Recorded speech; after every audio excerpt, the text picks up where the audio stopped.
Have you ever stared into the silence of your meditation wondering why you haven't awakened yet? Have you ever asked, who is chanting the Buddha's name? And felt like you were just reciting a question without answers?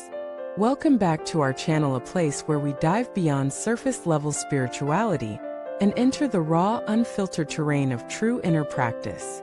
Today we're going deep into one of the most profound and elusive teachings in Chan Buddhism, the practice of observing the Huatou. And no one explains this better than Master Su Yun, one of the greatest modern Chan masters who illuminated what many still find obscure. The Huatou, often translated as the head of the phrase or before the thought, is not a question to be answered, it is a gate to be entered. But here's the problem. Most people don't know how to enter. They knock and knock but never step through. They sit for hours repeating who is reciting the Buddha's name, or what is this? But their hearts remain restless, their minds clouded, their bodies stiff. Why? Because they are not observing the Huatou, they are thinking about it. And there is a vast difference. Thinking is movement. Observation is stillness. Thinking is grasping. Observation is letting go. Thinking takes you into the mind. Observation takes you beyond it. Master Su Yun made it crystal clear. The Huatou is not a concept to be analyzed. It is a flame to be stared into until it burns away the layers of illusion. But how do we actually do this? Let us begin where he began, with the mind. Su Yun said, when one truly observes the Huatou, one forgets body, forgets mind, forgets the world. It sounds radical. It is, because this is not a gentle path. It is a path for those willing to give everything thought, identity, and even the desire for realization. The Huatou is the sharpest blade. It slices through ego, through doubt, through the very structure of self. And yet, it is so subtle that many people miss it entirely. When you sit on the cushion and ask, who is reciting the Buddha's name? You must not look for an answer. You must look for the looker.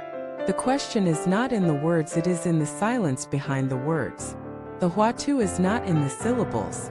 It is in the gap before thought arises. Master Su Yun would say, one thought arises, and you're 1,000 miles away. But if you can catch the mind before it moves, you are already standing at the gates of awakening. This is not something you figure out. It is something you become. Imagine this. A cat waiting for a mouse. Does not think, does not plan, does not hope. It simply watches, utterly still, every muscle alive with awareness. This is the mind of a true practitioner of the Huatou. Not busy, not clever, just alert, just present. Now let us be honest. How many times have you sat in meditation and just let your mind wander? Maybe you're thinking about dinner, about work, about what enlightenment would feel like.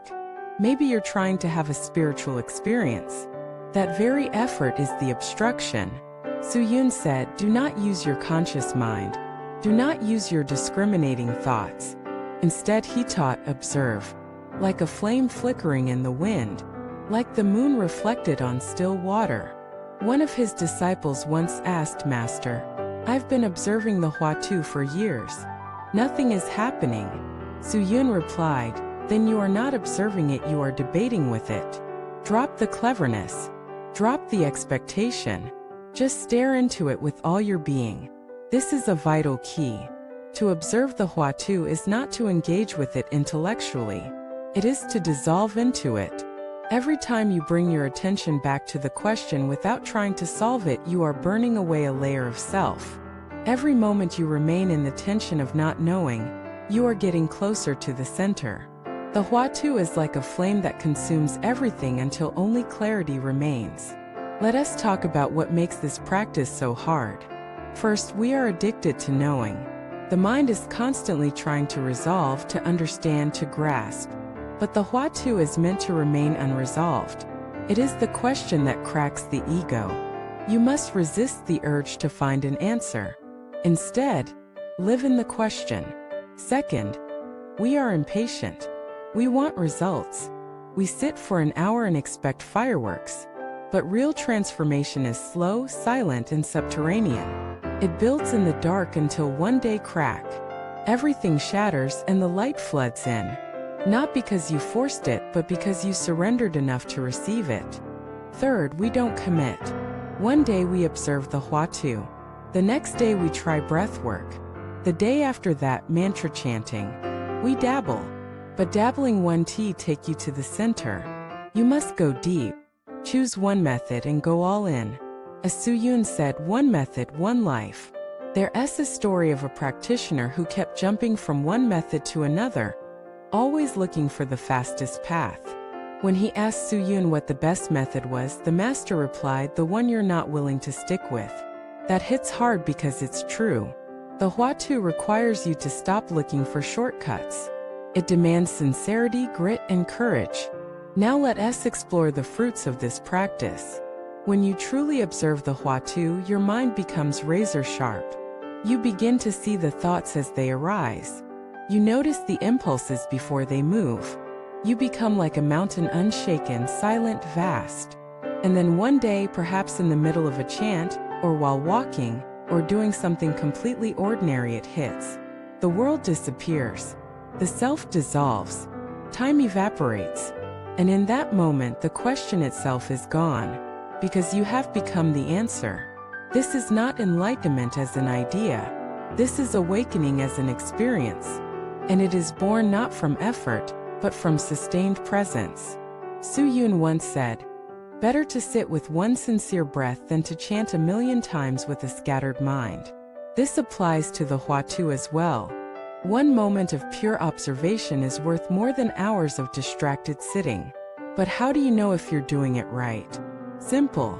Are you trying to figure it out? Then you're doing it wrong.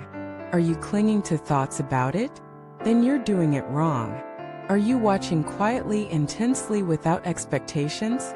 Then you are walking the path. Let the question become your breath. Let the silence behind it become your home. Let every distraction become fuel for your return. This is not easy. It is the hardest thing you'll ever do. But it is also the most worthwhile. Because when you truly observe the Huatou, you are no longer meditating. You are dissolving.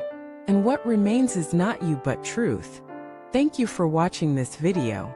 If this touched something in you, or if you've been struggling with your own practice of Huatou or any form of silent introspection, share your experience in the comments. Let us grow together. Let us struggle together. Let us awaken together. Subscribe for more teachings from the great masters, give this video a like, and pass it on to someone who might be ready to hear what you just heard. Until next time, may your question deepen, and may your silence reveal the answer you already are.